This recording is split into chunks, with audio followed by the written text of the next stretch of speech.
Modi Meets America. I'm SHEREEN. We're in Washington, D.C., talking to the leaders of corporate America on what they make of Prime Minister Modi's sales pitch.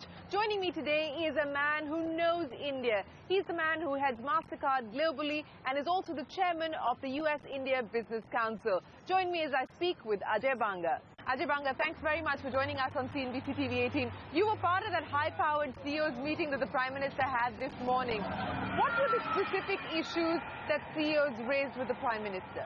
Well, he started off by talking about his clear focus on aiming for the right kind of job growth, and based on that, then the right quality of life for his citizenry. So he's very focused on those two things. And he had a whole series of thoughts of how he would go about them.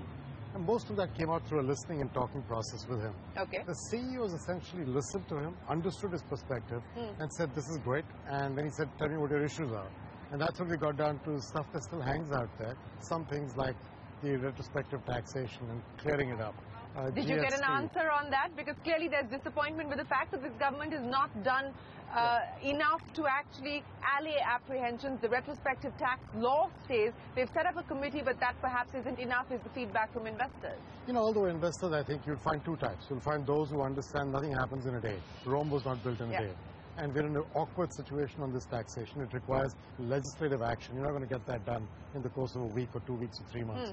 The fact that he's given reassurance about the holding back of future such tax actions, I think is important. And I think what he's going to get to is solving the issue somehow of the tax issues that remain outstanding from prior actions. Because till you take both of them away, you're never going to get everybody to be completely satisfied. But there was no reassurance on doing away with the law come the next budget or anything of the sort? No, not at all. There was no timing. There was no reassurance. All he talked about was, I'm very focused on making sure that you get to, which is my topic as well, predictability and consistency. I think the real thing that he's got to do is restore trust in the way people perceive India as an investment destination. For that, you need predictability and consistency of policy. It's not what you decide. It's the consistency and the transparency of that decision that enables investors to decide where to put their money and how to invest. Sure. And I think he gets that. So predictability, policy certainty, right up there on the agenda. What else did investors want from the Prime Minister? Well, there were a lot of discussions around clarity on FDI. So there was the gratefulness of railway, 100%. Defense 49, insurance. Happy with 49 for defense, or would they like more? Great question. We had nobody specifically raise it in the meeting, but I've had conversations with US IBC members separately. I think all of them would have loved to see more because they believe that at a higher level they would be more willing to bring in sophisticated technology for local Indian manufacturing. Having said that, the way the policy has been announced, it does give you the space. That window, And I think that's very, very cleverly done. And it will allow investors to feel comfortable that there is space here. Now, there's other things you can do on FDI. There's e-commerce. There's financial sector. Did he say anything on e-commerce? Because his government has maintained a sort of ambivalent stand as far as e-commerce is concerned. But on multi-brand retail, they've categorically said no. No, he didn't say anything about e-commerce. The whole topic of FDI increase came up, but not specifically on one sector. The other big discussion was around getting some clarity around the whole intellectual property space, and that came up in the context of pharma. India has made enormous strides on the intellectual property and software, as well as in movies and music. It's in pharma that there's been all this noise in the last period of time. Now, there are two sides to that. There's a side that I believe that India needs medicines at an affordable price for its vast population. It cannot afford medicine at a certain level of price point. The other side of it is if you're going to do R&D and you believe R&D is key to developing new drugs, well then you're going to have to find a way to get companies to be able to get compensated adequately for what they're putting in. Do you believe that there is likely to be any convergence on the IPR-related issues this time? I think, well, I don't know about this visit, but I would tell you that in every country where this issue comes up in the emerging markets, most pharma companies are able to find a way to thread the needle and satisfy both. We had a CEO from one of the pharma companies in the room, and his attitude was a very constructive one, saying, you have to understand our problem, we've got to understand yours, but there's got to be a way that we can do this together. I think the Prime Minister came across as saying, I get it. My interest, he said, was in ensuring that there's adequate R&D for the kind of drugs that are needed for all of mankind with new diseases coming out. I mean, look at Ebola, right? So if you're going to do those, you're going to need to compensate these firms. And at the same time, he wants to make sure that what you don't get is an evergreening of patents. And I think he tried to draw the distinction between the two. Obviously, he made no commitments. but he was very constructive. Okay, you talked about railways, you talked about IPR-related issues, areas of opportunity. Did he focus on anything in specific? Smart cities is this government's big idea, big project. Digital India is another one of this government's big ideas, big projects. Did he ask for advice? Did he encourage participation on either of those projects? Absolutely, Shereen. The conversations were happening. We were discussing everything from waste to wealth, which is this idea of taking the waste of 500 cities and converting it to the ability to generate power. We talked about coal and solar and wind and the desire to manufacture locally. He talked about Make India, not only in the context of manufacturing locally, although that is important, but also in the context of clearing the bureaucracy around the enablement of taking a project from conception to reality. But did he give you any commitments? They've held out a number saying that we'll go from 130 on the World Bank's ease of doing business to number 50 in 2 years. But did he give you any timeline by when we could in fact see a lot of this red tape being simplified? No, there were no specifics in that. I think the entire conversation was about, you're going to have to see that my head and my mind is moving in the right direction, and that I'm showing you the beginnings of the right encouraging signals through the FDI announcements, through this Make India announcement, and through the other things that he's trying to do, the labor reform guidance that he's trying to push through. He's taking steps. His point is, I'm taking the steps on a pathway. Rome was not built in a day. And are you going to go with me on that journey? Because it's a great journey. That's his point.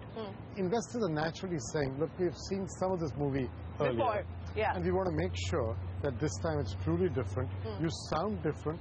Your current actions are different. And that's very encouraging. And they're showing it with the increase in FDI in the first 3 or 4 months of the new administration. So I think there's a nice positive vibe there. I came out of the meeting with a positive vibe. I came out of the meeting with CEOs basically saying, look, he seems to know how to get things done. And that's what we want at the other end. I think there's always going to be these few questions and the bumps in the road. For example, the trade talks, right? We talked about the fact that, yes, BIT and getting the trade policy advisory groups going again are really important. We need to get past the trade facilitation agreement. What did he have to say on that? Because India is not willing to concede any ground. He said working on it. Okay. So he was generally on the side of, let me listen to you, and then let me try and explain to you that I'm on this pathway, I'm on this journey. So if I were to put my thoughts together on what you've said about what transpired in the meeting, would it be fair to say that strategic investors are still in wait-and-watch mode? They're optimistic about India. They're feeling a lot more confident about what the Prime Minister is selling, but they would still like to see the execution, the nuts and bolts of it before big-ticket FDI starts to come in. I think there are two separate parts to what you just said. I think they would like to see the execution. I'm not sure that it's an either-or. They're going to wait for full execution to be ready before big-ticket FDI comes in. I think most investors tend to think about many different places to put their money. And there's a simultaneous thing going on about put some in, see how things are going, put some in, how things are going. I think you'll see a lot of those. There was one investor in the room talking about injectable pharmaceuticals, where he's putting up a plant for $500 million in Andhra. Now, that's today. And there were a number of other investors there in agriculture and others who were talking about the kind of money that you'd find interesting. And I'm sure you'll find some focus on that over this next day or two. So I don't know that it's an either-or, Shereen. I think it's somewhere in between, that people would want to see more progress, and then you'll see even more result as compared to, I'm not going to show you the color of my money till I see all the progress. I don't think it's that hard and fast. I think it's somewhere in between. What about the India infrastructure story? And it's been plagued by regulatory uncertainties. You've just seen what's happened as far as the coal sector is concerned. I believe the Prime Minister did try and allay apprehension, saying that this is part of a cleansing process and we will ensure that a fair, equitable system is put in place. Did that convince investors? And does that continue to be a worry that, you can go back all the way to 1993 and basically, things can come undone over a 2-decade-long period? So I do believe that everybody's going to be concerned about that. History is not easy to wipe out in that form.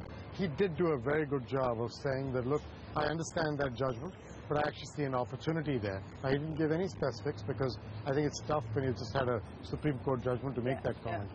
But he went past that, and he went straight into what he was trying to do with energy as a whole and infrastructure as a whole.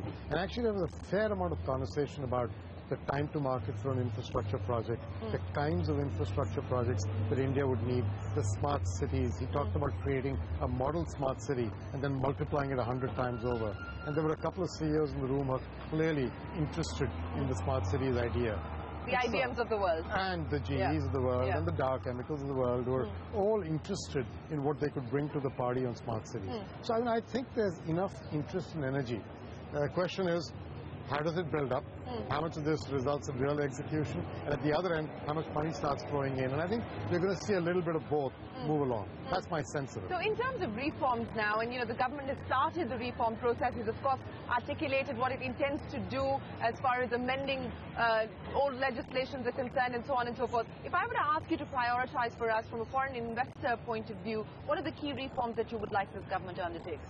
I think the first thing you've got to do, again back to my predictability and consistency portion, the first thing you've got to do is get that embedded clearly. Now that means you've got to sort out some of the prior tax cases. Just have to. You've got to find a way to thread the needle on intellectual property in the pharma space.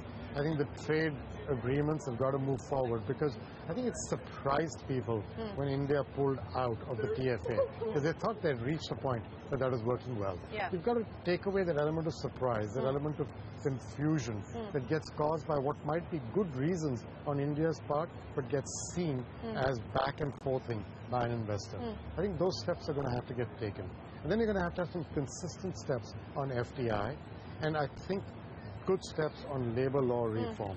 But just on Those FDI, are kind of where it's headed. on FDI, an honest answer, do you feel that there is an ambivalence as far as this government's approach to FDI is concerned? No to multi-brand retail, maybe to e-commerce, 49% only as far as defense is concerned, put in riders to attract foreign direct investment, clear focus on indigenization, but there's nothing wrong with that. But do foreign investors sense a sort of confusion, ambivalence as far as FDI is concerned? I think most foreign investors believe, all of us believe, that you're never going to get all this way or all that way. And you're going to have to suit foreign investment policy to suit the circumstances of the country and what its priorities are.